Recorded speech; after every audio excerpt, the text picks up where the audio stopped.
జై తెలంగాణ, జై చల్లా అని నినాదాలు ఇచ్చారు. వాళ్ళు చేసిన పాపం వల్ల ఏంటి అంటే, వాళ్ళు చేసిన తప్పలు ఏంటి అంటే జై తెలంగాణ, జై చల్లా అని నినాదాలు ఇచ్చారు అంతే. తర్వాత కొద్దిసేపటికి అక్కడున్న అధికారులు వచ్చారు, తాళం తీశారు, గేట్ తాళం తీశారు. గేట్ తాళం తీసినప్పుడు జరిగింది ఏంటి అంటే, చల్లా ధర్మారెడ్డితో పాటుగా కొంతమంది కార్యకర్తలు, మరికొంతమంది భక్తులు ఒక్కసారే తోసుకొని లోపలికి వెళ్ళే ప్రయత్నం చేశారు. అది మనం మేడారంలో కూడా చూసినాము, ఎక్కడైనా అది జరుగుతుంది. తోసుకొని వెళ్ళిన క్రమంలో వాళ్ళు చెప్తున్న వర్షన్ ఏంటి అంటే, కానిస్టేబుల్కి ఏదో కింద పడిపోయిండు, లేకుంటే కానిస్టేబుల్ ఆడ డ్యూటీ చేస్తున్న కానిస్టేబుల్స్ను అడ్డుకునే ప్రయత్నం చేసిండ్రు,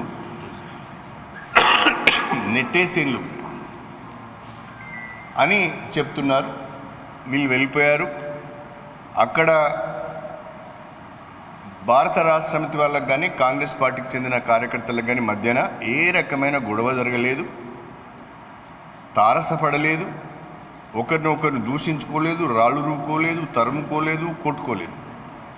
ప్రశాంతంగా పోయిండ్లు, దర్శనం చేసుకున్నారు, వచ్చేసింది. ఆ క్రమంలో స్థానిక ఎమ్మెల్యే గారు కూడా అక్కడే ఉన్నారు. బహుశా చల్లా ధర్మారెడ్డి గారు వచ్చారు, ఆయన వెంట జనం వచ్చారు, ఆయన పేరు మీద జై చల్లా అంటున్నారు, జై తెలంగాణ అంటున్నారని ఆయన ఏమన్నా ఫీల్ అయ్యిండో ఏమో మాకు తెలియదు. కానీ మనకెవరికి తెలియదు. వీళ్ళు దర్శనం చేసుకున్నారు, వచ్చేసారు. తర్వాత డ్యూటీలో ఉన్న పోలీసులను నెట్టివేశారు, అడ్డుకున్నారనే దానిపైన దాదాపు ఒక 12 మంది పైన కేసు పెట్టారు. అది కూడా ఎప్పుడు, నిన్న ఉదయం. ఈయన పోయింది 23 అయితే ఆ రోజు కేసు పెట్టలేదు.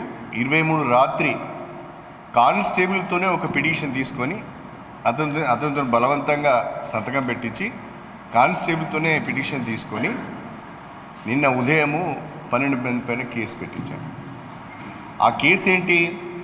సెక్షన్స్ 143, 149, 353. ఈ 3 సెక్షన్లు కూడా బెయిలబుల్ సెక్షన్స్.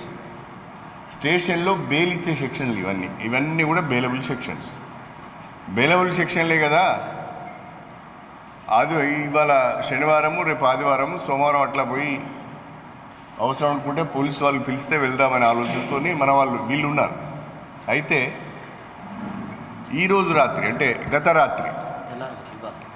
గత రాత్రి తెల్లారుజామున పోలీసు వాళ్ళు ఈ 12 మంది ఇండ్ల మీదకి రాత్రిపూట వెళ్ళి మర్డర్ చేసిన వాళ్ళను, దొంగతనం చేసిన వాళ్ళను, పెద్ద నేరాలతోని సంబంధం ఉన్న వాళ్ళను ఇండ్ల పైన దాడి చేసి నిద్రపోతున్న సమయంలో ఏ రకంగానైతే ఎత్తుకొని వస్తామో ఆ రకంగా ఈ 12 మందిని ఇండ్ల నుంచి ఎత్తుకొని వచ్చింది. బెయిలబుల్ సెక్షన్స్ పెట్టి స్టేషన్ బెయిల్ ఇచ్చే అవకాశం ఉండగా రాత్రిపూట ఇంటి మీద దాడి చేసి దొంగలను ఎత్తుకొచ్చినట్టుగా, హత్యలను చేసిన వాళ్ళను ఎత్తుకొచ్చినట్టుగా అందరినీ ఇంటి నుంచి పికప్ చేసుకొని వచ్చారు.